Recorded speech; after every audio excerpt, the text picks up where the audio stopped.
Texas Congresswoman Sheila Jackson Lee at the center of a controversy tonight involving United Airlines. Fellow passenger Jean Marie Simon, a public school teacher here in Washington, D.C., says she was bumped from her first-class seat in favor of the Congresswoman.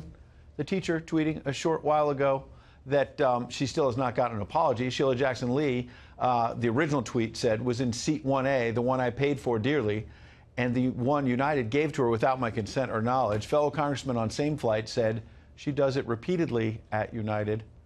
Jackson Lee denying she forced United Airlines to bump the school teacher from first class, and United is saying that after checking their records, after the teacher got a notification the flight was delayed due to weather, she may have canceled her ticket.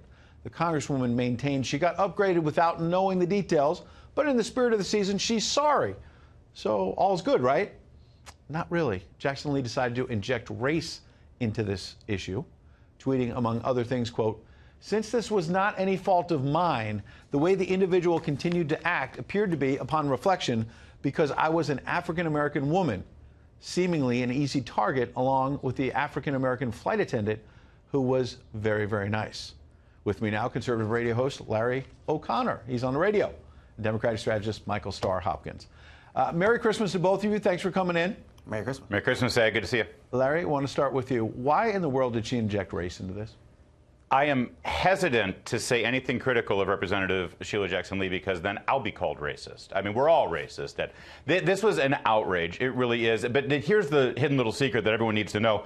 I'm in Oklahoma now, but I work in D.C., so do you, Ed. She's notorious. I mean, Washingtonian Magazine in D.C., a left-leaning publication, year after year, she wins the poll of the most hated congressperson.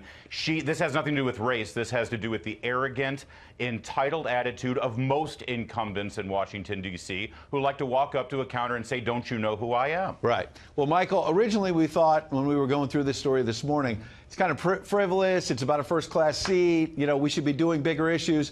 And then we hear the congresswoman it was not just one tweet, but a series of tweets suggesting that this issue came up because she's African-American. Why would she inject race into this? Yeah, listen, I'm not going to get into what was going on in her head. I don't know whether race was a factor in it, but I will say that race has become a huge issue in our political dialogue, and I think a lot of it has to do with tone, and that starts at the top, and that starts with the president. And so, you know, maybe she was wrong for bringing race into this. How is this the president's fault? I knew this was going to be Trump's fault somehow. Really? Listen.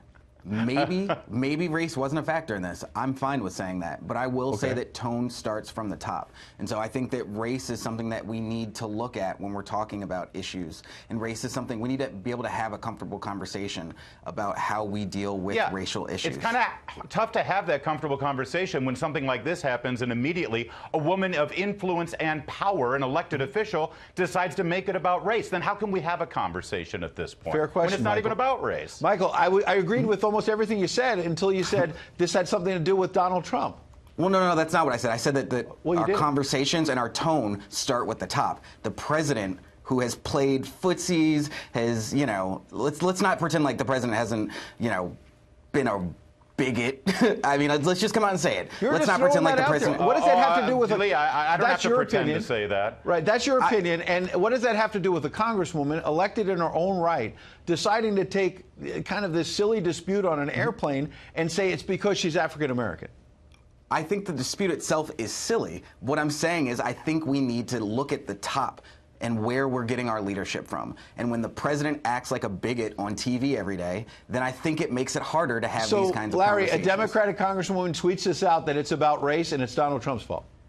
Apparently, that's what I'm getting because of the tone. I just think we've come a long way in this country that the struggle from Rosa Parks being forced to sit in the back of the bus has now turned into Sheila Jackson Lee getting her first-class ticket on an airplane.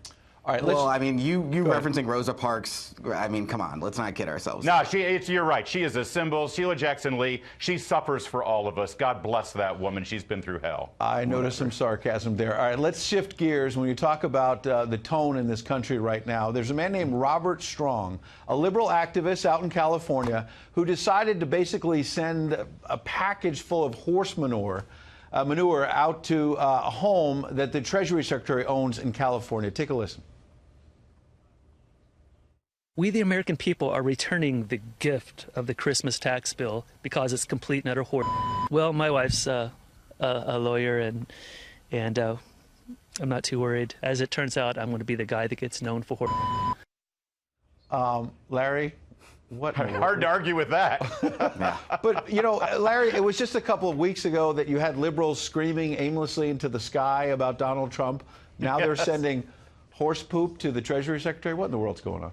It's like they're trying to guarantee his reelection by a landslide in 2020. Let me just say, as everyone now finishes up their year and they look at their 401k and they see that their retirement just got about 25 to 30% richer over the last year, and you got this guy doing the sophomoric equivalent of leaving a bag of poop on somebody's front porch, on the principal's front porch.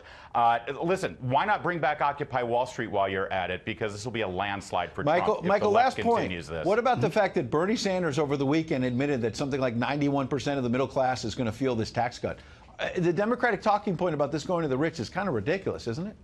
Well, I'm going to address this guy in the poop thing. I think that was inappropriate. He shouldn't have done it. What I think is more inappropriate is the fact that you would be excited, and I don't mean you, Ed, but the other contributor, the fact that he'd be excited for Trump to be elected again. Hi, Larry. Well, the fact that you would be excited for the president to be reelected, I mean, this guy literally is an embarrassment to this country. We can disagree on policy, but tone, leadership, honor, integrity, he has none of it.